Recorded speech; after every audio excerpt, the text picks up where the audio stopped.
Joining us now, former investment banker Carol Roth, along with Washington Examiner correspondent Byron York.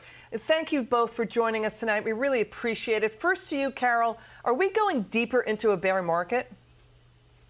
I mean, absolutely. I think that investors have been a little bit delusional about the possibility that a soft landing was on the table. I think the discussion now is, okay, it's definitely a hard landing. What is the depth and the duration? And unfortunately, there are just all of these challenging headwinds, some of them that are self-inflicted, but some of them that are happening abroad that could have major implications, including a potential currency crisis.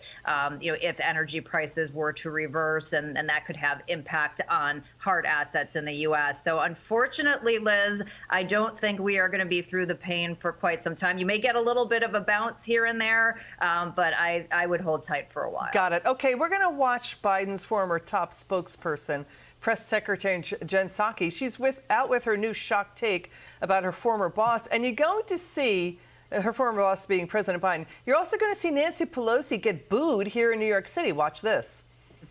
I think that Democrats, if the election is about who is the most extreme, then they're going to win. If it is a referendum on the president, they will lose, and they know that. 2030, it will give a historic 370.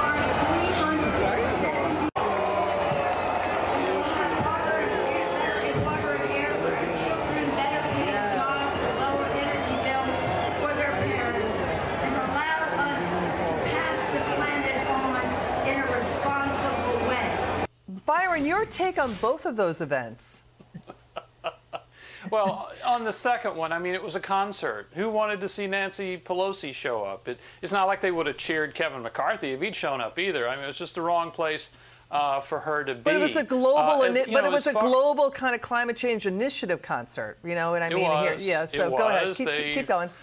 Perhaps they would have cheered some other lefty hero. I don't know. But on the Jen Psaki stuff, this is very, very serious. The latest poll we've just seen has President Biden's job approval at 39%. He is a drag on his party. There's no doubt about it. As a matter of fact, the analysis that accompanies this ABC Washington Post poll noted the historical fact that since 1946, presidents who had a job approval rating above 50% still tended to lose about 14 seats on average, but those below 50%, and remember Joe Biden is far below 50%, lost as many as 37 seats. So presidents with a job approval rating like Biden's right now simply do not win seats. And so what Byron is saying, too, a majority of Democrats in this poll, this ABC Washington Post poll, Carol, Democrats don't want him to run again.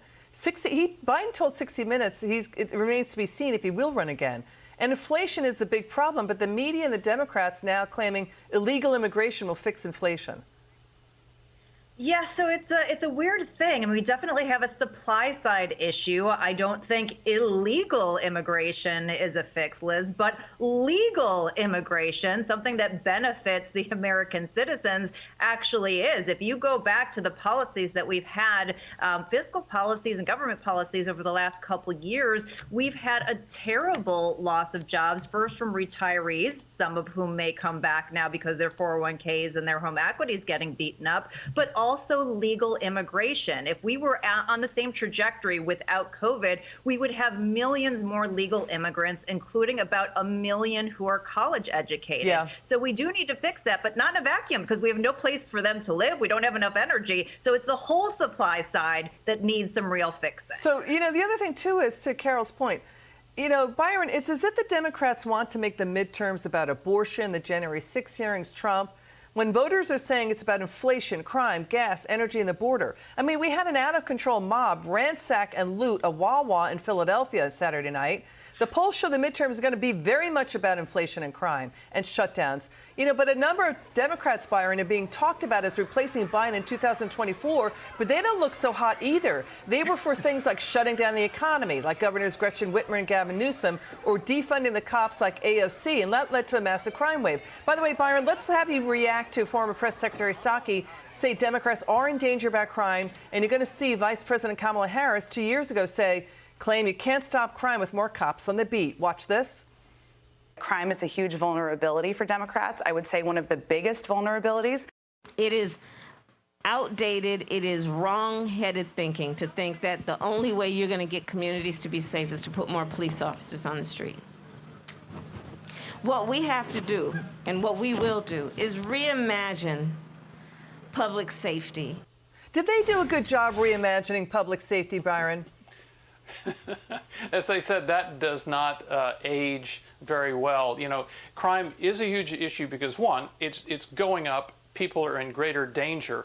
And two, you know, there's just been a proliferation of cameras everywhere. And we tend to actually see many crimes being committed. And it really dramatizes this fact. And, the fact that a lot of Democrats did want to defund the police or to reduce the funding of police or to change the practices of police so that mental health workers, social workers were sent to crime scenes instead of police officers. All that's exactly true. And the other thing that you started your question with is there is absolutely no doubt that inflation is the most important issue to the most voters right now. Yeah, we got this too. The Associated Press says more than 1 million voters in 43 states have left the Democrat Party, Carol, for the GOP party, especially in the suburbs where swing voters like the independents often sway elections. And almost half of registered voters consider themselves independents, Carol. That's versus just more than a quarter who identify as Democrat or Republican. This is going up, the independent party.